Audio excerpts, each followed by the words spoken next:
Hoy no estamos hablando de una simple escalada militar.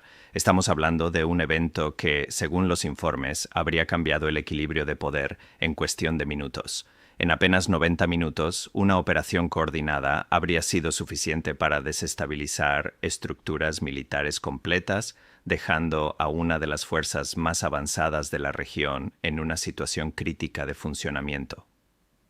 Lo que ocurrió no es solo un ataque, es una demostración estratégica que obliga a repensar todo lo que creíamos saber sobre la guerra moderna, la disuasión y la verdadera capacidad de defensa en el siglo XXI. Y lo más inquietante no es lo que pasó, sino lo que podría venir ahora. Si quieres seguir recibiendo este tipo de análisis profundo, claro y sin filtros, suscríbete ahora al canal, deja tu like y comparte este video. Y no olvides comentar qué opinas, porque esta historia todavía no ha terminado, y lo que viene puede ser aún más grande. He dedicado 3 décadas a estudiar cómo colapsan los ejércitos, no en el sentido cinematográfico o sensacionalista, sino en el plano frío, técnico y estructural, en el que una organización militar pierde su capacidad real de funcionamiento. Y esa degradación no suele comenzar en el campo de batalla, sino en 2 lugares muy concretos: la logística y la cadena de mando. Se produce cuando la dirección superior se enfrenta a una realidad inevitable. La distancia entre lo que una fuerza necesita para operar y lo que realmente tiene disponible se vuelve insalvable. En ese punto, el sistema deja de ser coherente. Eso, según los primeros informes operativos que circulan, es lo que habría ocurrido con el Mando Norte de las Fuerzas de Defensa de Israel durante la última jornada. Y conviene analizarlo con rigor, porque lo sucedido no es un episodio táctico aislado, sino un caso de estudio que será evaluado durante años en academias militares y centros estratégicos. Hablamos de una operación que habría implicado el lanzamiento de aproximadamente 1000 misiles balísticos desde posiciones dispersas en el oeste de Irán, ejecutados en 4 oleadas coordinadas a lo largo de unos 90 minutos. Lo relevante aquí no es únicamente el volumen, sino la precisión operativa atribuida a la secuencia, que contradice evaluaciones previas de múltiples servicios de inteligencia occidentales. El objetivo no habría sido disperso ni simbólico. Según la información disponible, el diseño del ataque se habría centrado de forma deliberada en la infraestructura de mando, control, comunicaciones y logística que permite a una formación militar operar como un sistema integrado, es decir, no unidades aisladas, sino una arquitectura funcional completa. El resultado, siempre según estos reportes, fue la neutralización operativa de 7 brigadas. Y es importante precisar el término utilizado en los análisis militares: no degradación, no reducción de capacidad, sino la pérdida de funcionalidad como formaciones organizadas. En paralelo, el gobierno israelí habría solicitado, en un plazo de pocas horas tras el impacto final, un alto el fuego a través de canales indirectos mediado por actores regionales. Este punto, desde una perspectiva diplomática, es especialmente significativo no por su carácter táctico, sino por lo que implica a nivel estratégico. Un alto el fuego de este tipo no suele interpretarse como una pausa operativa. En términos de política internacional, se entiende como un reconocimiento implícito de limitaciones en la capacidad de sostenimiento militar bajo condiciones de presión continuada.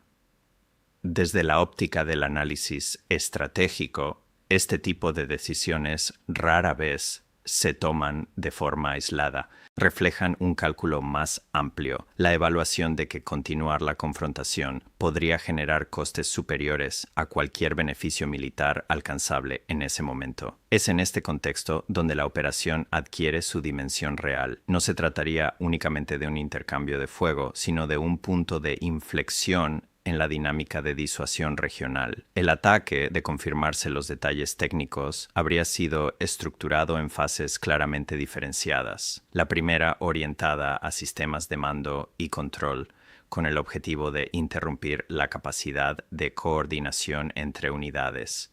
La segunda centrada en infraestructura logística, incluyendo suministros, transporte y mantenimiento. La tercera dirigida a capacidades de apoyo de fuego indirecto. Y la cuarta enfocada en sistemas de defensa aérea. Esta secuenciación no es aleatoria.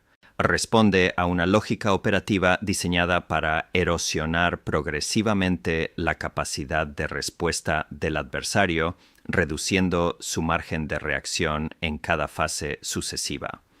El efecto acumulativo de este tipo de estructura es conocido en doctrina militar. Cuando se degrada primero la coordinación, después la logística y posteriormente el apoyo de fuego, la estructura de combate pierde cohesión incluso si las unidades siguen físicamente intactas. El resultado final no depende únicamente de las bajas materiales, sino de la imposibilidad de operar como sistema.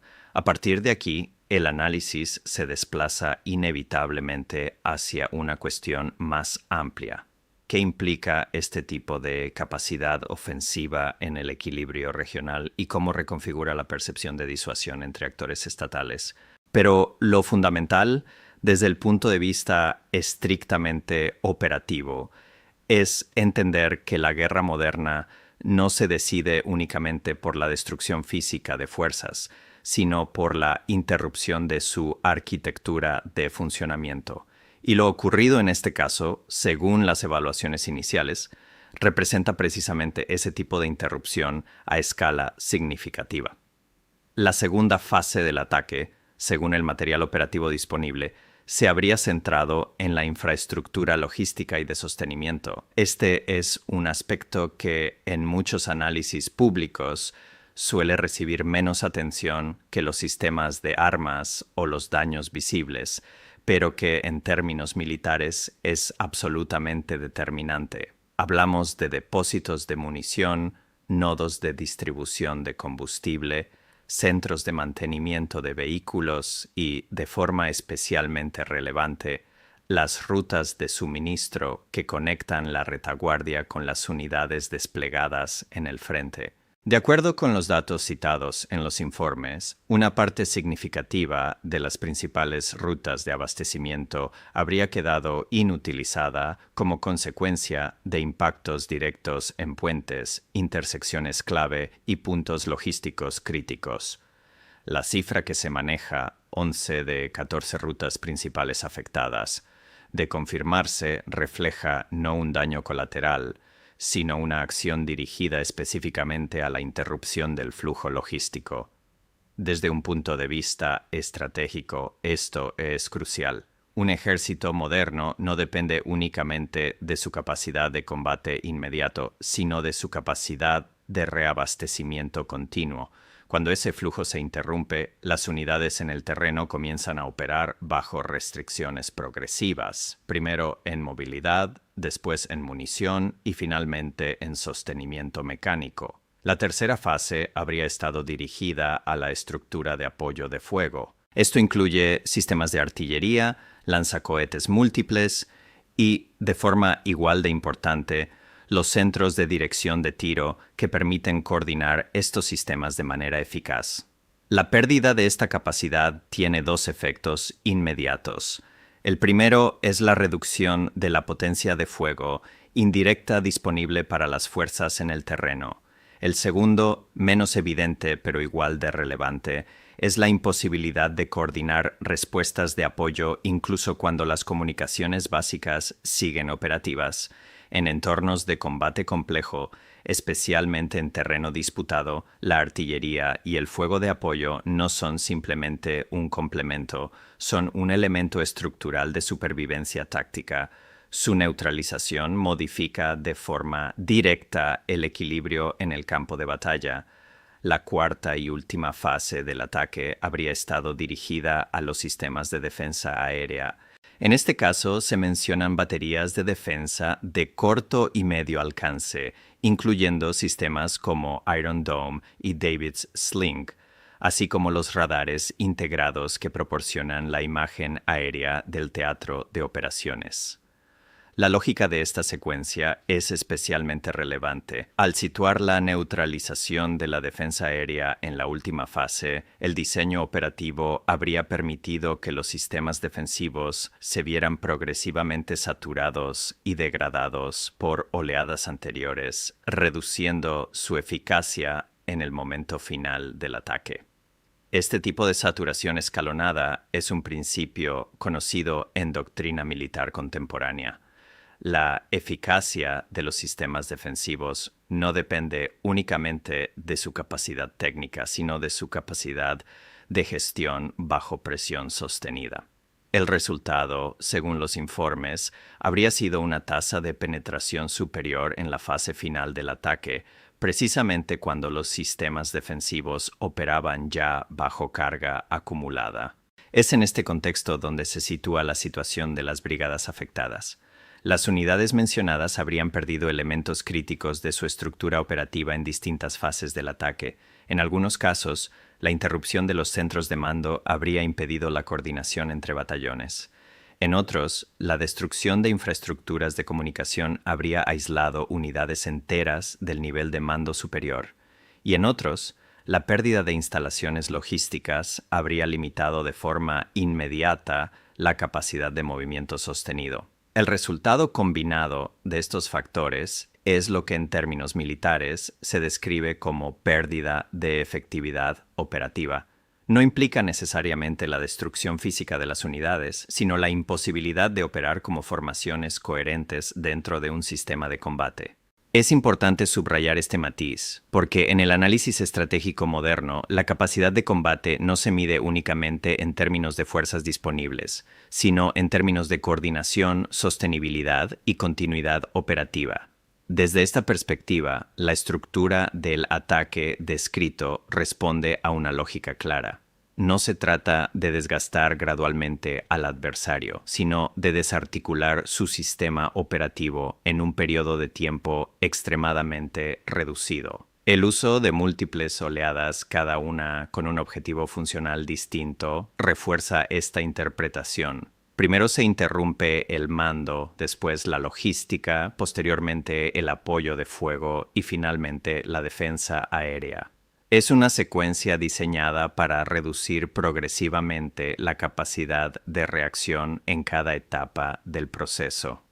En términos analíticos, este tipo de operación plantea implicaciones significativas sobre la naturaleza del equilibrio militar en la región. No porque altere únicamente la situación táctica del momento, sino porque introduce una demostración de capacidad que modifica la percepción de riesgo y disuasión entre actores estatales. Y en el análisis político y estratégico, la percepción de capacidad puede ser tan influyente como la capacidad misma. A partir de aquí, la discusión se desplaza inevitablemente hacia el impacto diplomático y geopolítico de estos acontecimientos, así como hacia la respuesta de las potencias implicadas. La tercera fase del análisis se centra en la dimensión de mando divisional y en la forma en la que una estructura militar pierde cohesión cuando sus niveles intermedios de coordinación son neutralizados de forma simultánea. En este caso, los informes apuntan a que varias divisiones blindadas habrían sufrido la interrupción de sus centros de operaciones tácticas en las primeras etapas del ataque.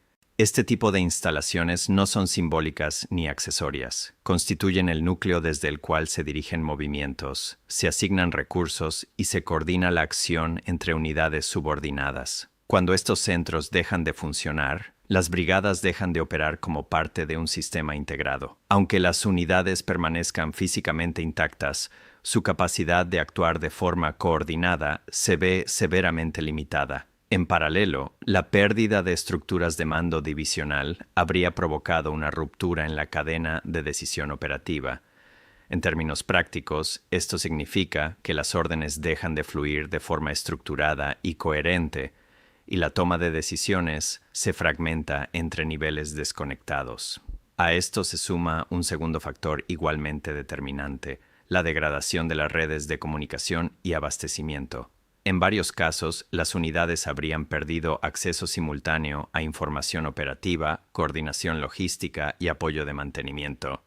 Cuando estos tres elementos, mando, comunicación y logística, se ven comprometidos al mismo tiempo, la capacidad de una unidad para mantener operaciones sostenidas se reduce de forma drástica, incluso sin necesidad de destrucción directa del personal o del material. El resultado descrito en los informes es la pérdida de efectividad operativa de múltiples brigadas. Este término, en el lenguaje militar, no implica necesariamente su destrucción física, sino su incapacidad para actuar como formaciones funcionales dentro de un teatro de operaciones complejo. Desde una perspectiva doctrinal, este tipo de colapso funcional es más significativo que el daño material aislado, porque afecta directamente a la arquitectura de decisión y ejecución del sistema militar. Es en este punto donde el análisis adquiere una dimensión más amplia. La secuencia de ataques descrita no parece orientada a un enfrentamiento convencional entre fuerzas en contacto directo, sino a una forma de neutralización sistémica, desarticular la capacidad del adversario para operar como conjunto coherente. Este tipo de enfoque refleja una evolución en la forma en que se conciben las operaciones militares contemporáneas. El objetivo no es únicamente derrotar fuerzas en el terreno, sino interrumpir los mecanismos que les permiten funcionar como sistema organizado. En ese sentido, la importancia de la infraestructura de mando y control adquiere un peso central. Sin coordinación, incluso fuerzas bien equipadas pierden su capacidad de respuesta estructurada. Sin logística, pierden movilidad. Y sin apoyo de fuego, pierden profundidad operativa. La combinación de estas tres pérdidas en un corto espacio de tiempo es lo que, según los informes, habría llevado a la degradación simultánea de varias brigadas. En términos estrictamente analíticos, esto no debe interpretarse únicamente como un episodio táctico, sino como un ejemplo de cómo la guerra moderna se libra tanto en el plano físico como en el plano sistémico. El campo de batalla contemporáneo no se define solo por la confrontación directa, sino por la capacidad de mantener la integridad de redes complejas de comunicación, suministro y mando bajo condiciones de presión extrema.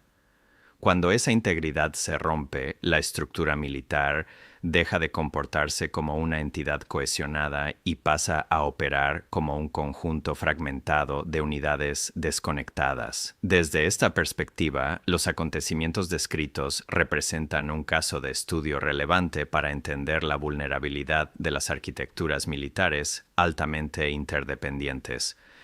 Y es precisamente esa interdependencia entre mando, logística y apoyo de fuego la que determina hoy la capacidad real de sostenimiento operativo en conflictos de alta intensidad. A partir de aquí, el análisis inevitablemente se desplaza hacia las implicaciones políticas y estratégicas de este tipo de operaciones, así como hacia la respuesta de los actores regionales e internacionales implicados en la evolución del conflicto.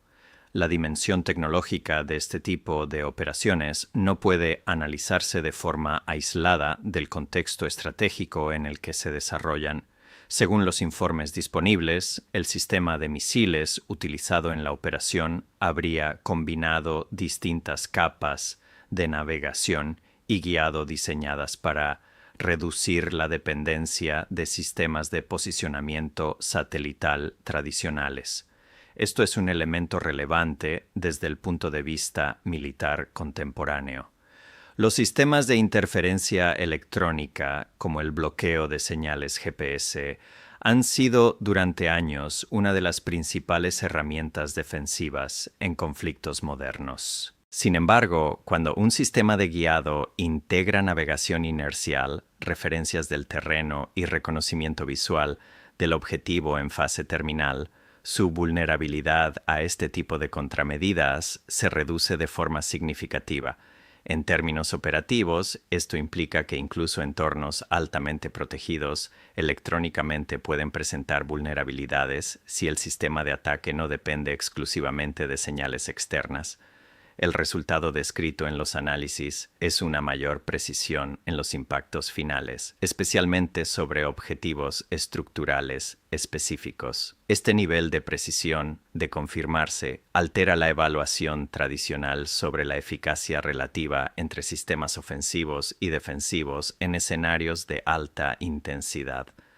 Otro elemento clave del análisis es el tipo de carga empleada.